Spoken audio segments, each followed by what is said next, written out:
bitta bo'lsa shunaqa joylarda yashaganmiz deb o'ylaydi, eslaydi, yoshligini eslasa qiynalganini eslaydi. Onam yaxshi qarolmagan deb o'ylamasmikin deyman. Men peshonamizda bor ekanda shunaqa. Yaxshi bo'lib ketishidan umid qilamiz. Barchalardan Alloh rozi bo'lsin.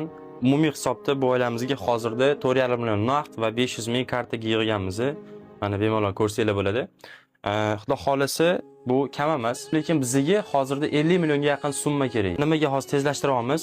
Bu uyda yashab bo'lmaydi. Zax, ya'ni yerlar betondan qurilgan, bolalarga to'g'ri kelmaydi. Bolalar o'zi kasal ham bo'lib chiqdi. Bir hafta, 1,5 hafta ichida yana kasal bo'lib qolishlari mumkin. Sababi yo zax yashab bo'lmaydi. U zax yashab bo'lmasligi yo kasal bo'lishi mayli, lekin siz tasavvur qiling, sizni bolangizni xonasida chayon birgalikda yursa, siz shu narsaga yo'l qo'yarmidingiz? Nimaga biz yordam bera olmaymiz? Xudo xolasa mana shu muhitdan biz bularni olib chiqishimiz kerak. Biz olib chiqmasak yo siz olib chiqmasangiz kim yordam beradi? Shuning uchun biz yordam bermasak bo'lmaydi.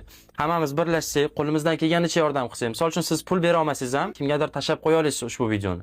Yoki-da like bosib, kommentariy yozib qo'ya olasiz. Kerak bo'lsa videoni skachat qilingda o'zingizni profilingizdan qo'ying. Faqat kartani o'zgartirmasdan, hech qanday narsani o'zgartirmasdan. Qanchadir qisman bo'lsa ham o'sha marraga yaqinlashdik. Ozgina harakat qilsak, marraga oz qoldi. Birgalikda hammasiga erishamiz. Salomat bo'linglar.